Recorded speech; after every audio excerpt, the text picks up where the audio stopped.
Okay, we'll get started with Duke head coach Kara Lawson and student athletes Taina Mayer and Riley Nelson. Coach, would you like to start us off? It's an unbelievable game by both teams. I want to start off by crediting Louisville. What a fantastic season they've had. And they're one of the top teams in the country. They do a lot of things really well. And I know in a game like this, there's a winner and a loser, and it's bitter for the loser. But those guys should hold their heads high with what they've achieved this year. And I'm really excited to see what they do in the tournament because I think they're going to have a great run. As far as my group, that game had a lot of chapters. It was long. And it had its ups and downs, but we just stayed steady. And I'm so proud of so many different performances, none bigger than the two young ladies sitting up here, what Mayer was able to do throughout the whole tournament and run our team and stay poised. And then Riley, in the face of not having her best offensive night, comes up when it matters the most. You have to have a really special quality to be able to do that. Okay, that's not something everybody can do. In the moments that mean the most, when you've not shot it as well as you can, to come up big for us. So 2 big shots for her, and I can go on down the line. Delaney, monster. I mean, just an absolute monster. She willed us to win today. Questions? Andrew Hobner from No Cap Space. Coach, this is one for you. Coach Walls sat up here and basically said more or less what you just said about Delaney, that she was the difference maker, won the game especially on the offensive boards. Is that a sentiment that you share? I mean, how big were those offensive rebounds from her in particular to make sure not only that you get to overtime, but you win once you get there? Yeah, they were huge. They were a big difference in the game because we were having a hard time scoring. They did a great job on their first shot defense all game long. And one of the things we talked about as a group coming into this game in the tournament was the rebounding was going to win the game. And we all had to be prepared. We all had to go. And Delaney has this unique ability to meet your needs. In big games, she is ready to meet whatever the team needs in that moment. And that's not new to us. Like, I can rattle off probably like a ton of games in her career where she has just met our needs and come up with big play after big play. And she's a winner. And all these guys are winners. And, it's a valuable trait. That's the most valuable trait in a player, is that they're a winner. Coach, you call that timeout with a minute left. You guys are down 4. What is kind of your message to the team there? And then also that you're just coming off that 10-second violation that Ashton forced. How big was that kind of sequence to give you guys possession again? Yeah, I told them to get an and one, miss the free throw, and then hit a 3. And that's what happened. And so they did. Good job, guys. Good job, guys. No, I mean, we're very just factual in late game timeouts. Just communicating to them what the situation is. Hey, we're down 4. We're going to score here. And then be prepared for them to call a timeout, right, in advance if it's under a minute. And then it's a 1-possession game. And we stop there because we don't want to go too far forward. We need them to focus on scoring in that possession. And then if they do call a timeout, we need them to be ready to come over and get our lineup. If they don't call a timeout, we need them to know we're only down 2, so, don't foul. It's the basic stuff, but that's the stuff that matters in a late game. You want to be able to make smart plays. So those timeouts, I don't think they were anything out of the ordinary. I think they were the usual timeouts for us in terms of scheme, offensively and defensively. John Kenny, Wake Forest Radio. This one's for you, Coach. How competitive this game was. How does this show how dynamic this conference is as a whole? Yeah, we're one of the best conferences in the country, and you look at the season that Louisville has put together and what they've done. It's up there with a ton of teams, and I'm very confident in their ability to go deep in the NCAA tournament. This league has prepared us with pretty much everything. I mean, this game prepared us with pretty much everything. So we feel really prepared going into March. We're not entitled. We know we're going to have to earn it every single game, and we talk about that a lot. Like, you should have to earn it. Like, the championship game should be hard. Like, we should be down. Like, it should go to overtime. Like, we should have people foul out. Like, you expect a championship to be anything less? Like, that's why it's so meaningful when you do it. It's so meaningful because you have to put everything on the line, not knowing whether it's going to happen for you or not. That takes great courage to put everything on the line, not knowing if you're going to get the result you want. And so that's what these guys did, and I'm really proud of them. Alan Cole, News and Observer. For the players, can you just take us through that 5-point possession, kind of what you were seeing there from the box out to kind of a scramble, and then Riley, you knocked down a pretty big 3 there to put Duke ahead? I don't even remember the play, to be honest. I don't even remember the play, to be quite honest. I just remember Riley hitting that big time shot. I mean, she's the big time player. So I mean, let me say this: when we were at halftime, I told Riley, I was like, "You better keep shooting the ball. Like one's gonna fall, 2 are gonna fall, 3 are gonna fall, and it's gonna start going for her." So when she lined it up, I just knew it was money. I knew it was going in. But she can talk about the shot from her perspective. Yeah, I think I struggled shooting from beyond the line a little bit this tournament, but they had immense belief in me. Like I said, T was talking to me, Coach Kara was talking to me, Woody was talking to me, Delaney was talking to me, Ash was talking to me. My assistant coaches were. They all had belief in me. So when I lined it up, I said, you know what, I got to do this one for them and for all of them that believed in me. So it felt good when it went in, and I'm glad that solidified it. The win for us. Hey, y'all, it's Meg Hall from USA Today back here. Taina, this question is for you. We just, in the Louisville presser, Jeff Walz gave you your flowers. He said you were one of the best guards in the country. And so I just wanted to know, what do you think about that? And if you could give yourself your own flowers today, what would you tell yourself about this tournament that you've had? Yeah, thank you to Jeff Walz for shouting me out. But for myself, I mean, I work hard, like every day. I just try to be the best version of myself for everybody who surrounds me. Like that's the least I can give, especially being a senior. Just trying to set a standard before I have to leave. And that's been like super important to me from the beginning of the season, even from the summer. I mean, I got to work hard so that everybody else can see, and then the cycle will continue.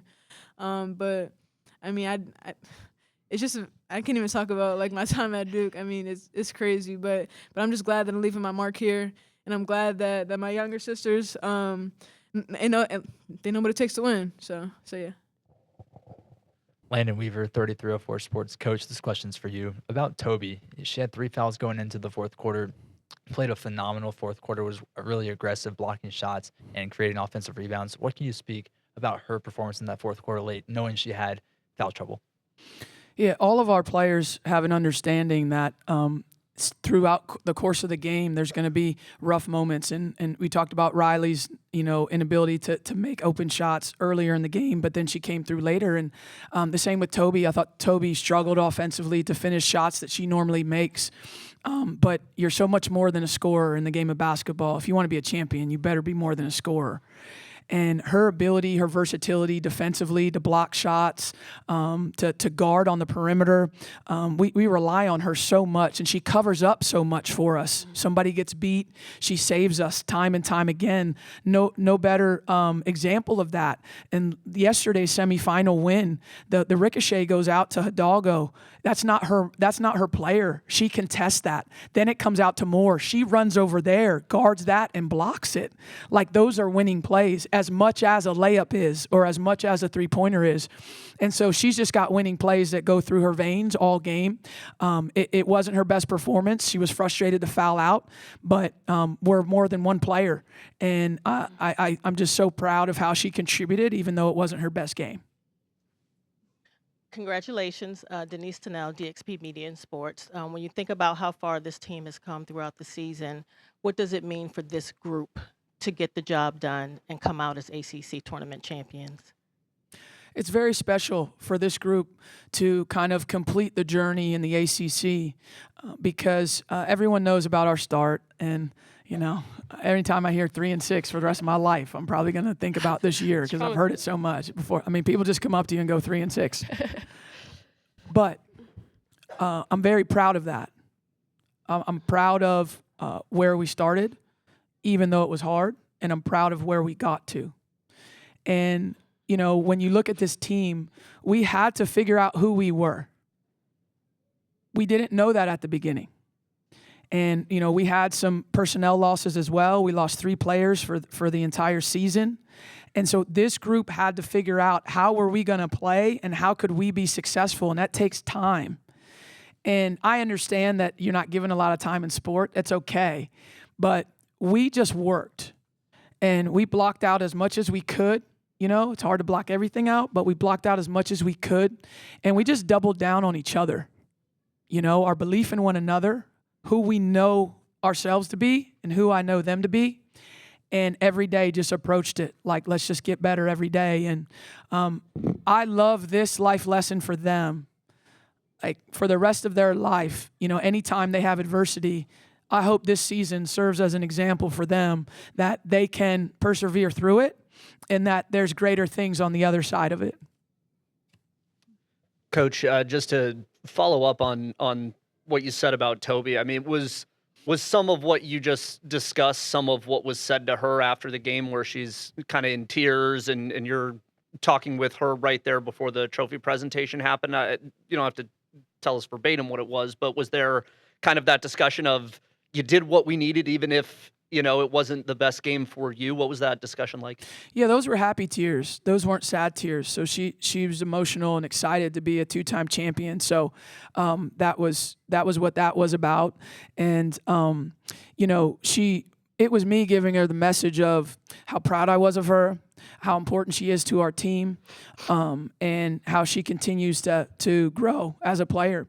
I mean, listen, we hadn't won an ACC championship before Fournier was in a Duke uniform.